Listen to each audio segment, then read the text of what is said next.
चरणों में वंदन, माँ कल्की के चरणों में वंदन, महाराणा प्रताप के चरणों में वंदन और यहाँ विराजमान मातृशक्ति और जितने भी बड़े बुजुर्ग हैं सभी को चरण स्पर्श।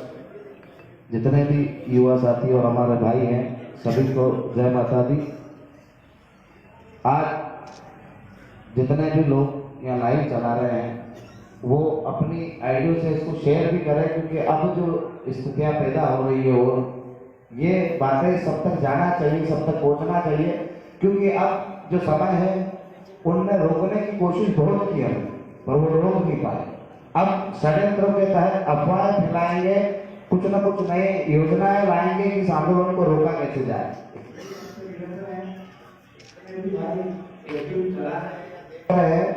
सब शेयर करें और अपनी बात अपने लोगों तक पहुंचाएं, क्योंकि ये आंदोलन होना बहुत जरूरी है।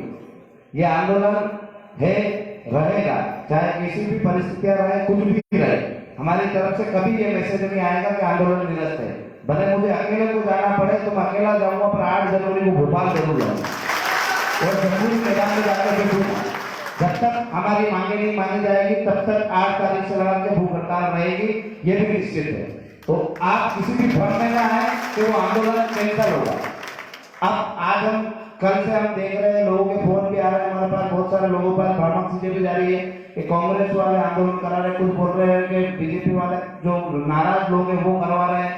कोई अलग अलग तरीके से अपने लोगों के पास जिन लोगों के पास जिस तरीके से लोगों को तोड़ा जा सकता है उस हिसाब से खबरें पहुंचाई जा रही है और उनको भ्रामक चीजें फैलाई जा रही है। जबकि हमारी मांगे जो 21 सूत्री से 22 सूत्री हुई, उन 22 सूत्री मांगों को लेकर हम हमारा आंदोलन कर रहे हैं। आप सबको भी पता है, कहीं से बोल रहे हैं इनके पास तो पैसा नहीं, इतना पैसा कहाँ से आ रहा है। तो किसी आप खुद को ये सोचना पड़ेगा कि किसी एक व्यक्ति को भी हमने कभी 1 रुपया भी पहुंचाया है क्या गाड़ी लेके?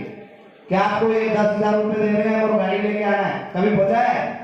तो आंदोलनों में पैसे नहीं लगते, आत्मा लगती है। और यहाँ लोग आत्मा से काम कर रहे हैं, पैसों से नहीं कर रहे। राजनीतिक दलों की ये सोच होती है कि पैसे भेजेंगे, पैकेट भेजेंगे, दारू भेजेंगे, तभी लोग गाड़ियों में बैठ के आएंगे। उनको आपको और हमको बताना है कि बिना पैसे से भी ये मध्य प्रदेश और हिंदुस्तान का स्वाभिमानी व्यक्ति अपने खुद के खर्च से जम्मू मैदान आएगा तो कितने भी षड्यंत्र कर लो तो हम लोग रोक नहीं पाओगे। अब 2-4 दिन से कोरोना का नया ढंग चालू कर दिया है। अब ये कुछ भी कर रहे हैं, हमें हमारी जिंदगी से कोई प्रेम बचा नहीं है। अब 8 जनवरी चाहे वहां त्यागना पड़े हमारे को, हमारा शरीर हम वहां त्याग देंगे, पर 8 जनवरी के कार्यक्रम में जाएंगे जरूर, कोई रोक नहीं पाएगा। परंतु रुकने वाले भी नहीं है उनसे। पर आपको हम सबको समझना पड़ेगा कि आपको रोकने की कोशिश की जाएगी, भ्रामक चीजें फैलाई जाएगी, तो आप किसी को फोन मत लगाना, आप अपने लोगों को फोन लगाना कि अपने लोग कार्यक्रम में चलना है, जाएंगे। टेंट नहीं लगाना देंगे तो क्या आप नीचे नहीं बैठ सकते? जमीन पर बैठ जाएंगे। जमीन और इस फर्श में थोड़ा सा ही फर्क, खाली कपड़े गंदे होते हैं, तो कपड़े गंदे हो जाएंगे कि क्या फर्क पड़ जाएगा? टेंट नहीं लगाने देंगे ना, कोरोना की परमिशन रहेगी तो निरस्त करेंगे, तो खाली टेंट नहीं लगाने देंगे। माइक नहीं रहेगा, हम हमारे माइक की व्यवस्था खुद करके ले आएंगे, घुमा लेंगे हम हमारे साथ। ये सारी चीजें आपको समझनी पड़ेगी, आपको समझानी पड़ेगी कि जो हमारी लड़ाई है वो पार्टी विचारधारा से ऊपर उठ के है, ना भाजपा के है ना कांग्रेस के।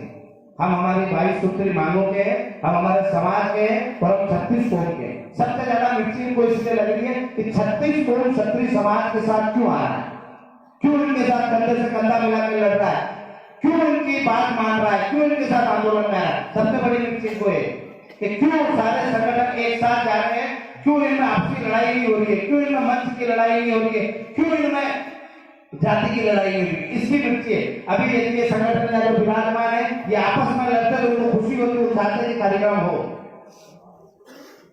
इनको जो हमारे समाज के कुछ नेता मीटिंगें कर रहे हैं जा जाके भोपाल में, मंत्रियों के साथ बैठ रहे हैं, इस आंदोलन को फेल कैसे किया जाए, इस आंदोलन को रोका कैसे जाए। तो जो वहां बैठ के इस आंदोलन को रोकने की कोशिश कर रहे हैं, मैं आज दिन तक किसी समाज के नेता के बारे में बोला नहीं हूं, कभी किसी का विरोध नहीं किया। पिछले चुनाव में भी मैंने मंच से कहा था कि जो भी समाज के नेता है उनको ही वोट देना, उनको जिताना, उनका विरोध मत करना। पर इस बार इस मंच से मैं बोलता हूं कि जो 8 जनवरी के आंदोलन के बीच में आएगा